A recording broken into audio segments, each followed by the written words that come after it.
This channel does not promote any violent, harmful, or illegal activities. All content provided by this channel is meant for an educational purpose only. একটা আমরা চেষ্টা করছি, সেটা অবশ্য আমরা বড় জিনিস, সেটা হচ্ছে মেট্রোটা যদি আমরা চুচুড়া ব্যান্ডেল অব্দি আনতে পারি, সেটা নিয়ে চিঠিপত্র চলছে। সবথেকে বড় কথা, উনি আমাদের মিনিস্টার মিস্টার আশবিনী, উনি আমাদের রিপ্লাই দিয়েছেন আমার চিঠি, সেটা সবথেকে বড় কথা। এবং উনি বলেছেন আমরা দেখছি যে কতটা কি এগোনো যায়। আমার যে 7টা কনস্টিটুয়েন্সি, সেইখানকার ডেভেলপমেন্ট নিয়ে মেইনলি কথাবার্তা হলো, আলোচনা হলো। ডিএমের সঙ্গে তো আলোচনা করতেই হয় সবসময়, যে আর কি কি করলে হয় বা যে যে কাজগুলো আমরা প্ল্যান করছি সেগুলো নিয়ে আমরা কিভাবে এগোতে পারি, ওভারঅল ডেভেলপমেন্ট নিয়ে আলোচনা আর কি। সবকিছু একটা আমরা চেষ্টা করছি, সেটা অবশ্য আমরা বড় জিনিস, সেটা হচ্ছে মেট্রোটা যদি আমরা চুচুড়া ব্যান্ডেল অব্দি আনতে পারি, সেটা মানুষের ভীষণ উপকার হবে। সেটা নিয়ে চিঠিপত্র চলছে, কারণ ওটা একটা বড় ব্যাপার, ওটা সেন্ট্রালের সাহায্য ছাড়া সম্ভব নয়। বাট সেই আওয়াজ তুলতে হচ্ছে, সেটা নিয়ে কথা বলা হচ্ছে, চিঠি লেখালেখি করা হচ্ছে, সেটা নিয়েও আলোচনা করা হলো।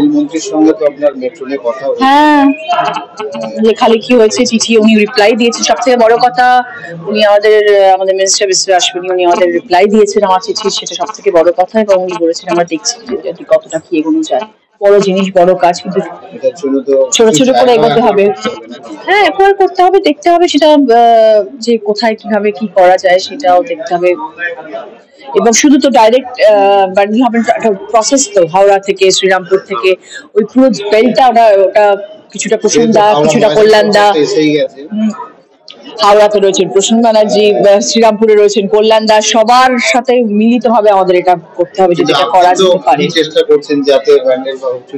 আমি আমার তরফ থেকে যতটা সম্ভব আমি চেষ্টা তো করতে হবে, মানুষের জন্য চেষ্টা করবো। তারপর যেটা সেন্ট্রালের হাতে, সেটা আমাদের ওপর যদি তারা একটুখানি দয়াশীল হন, তাহলে যদি দয়া দেখাতে পারেন, তাহলে আমরা লড়তে পারি। প্রধানমন্ত্রীর কাছে এখনো পৌঁছতে পারিনি, কারণ মন্ত্রীরা রয়েছেন, তাদের থ্রু দিয়ে যদি হয়ে যেতে পারে কাজটা, তাহলে এখন প্রধানমন্ত্রীর কাছে যাওয়ার প্রশ্ন ওঠেনি। দেখা যাক, সাংসদের দেখা হয়, কিন্তু এই ব্যাপারে তো আমরা মন্ত্রীদের সাথে কথা বলি জেনারেলি।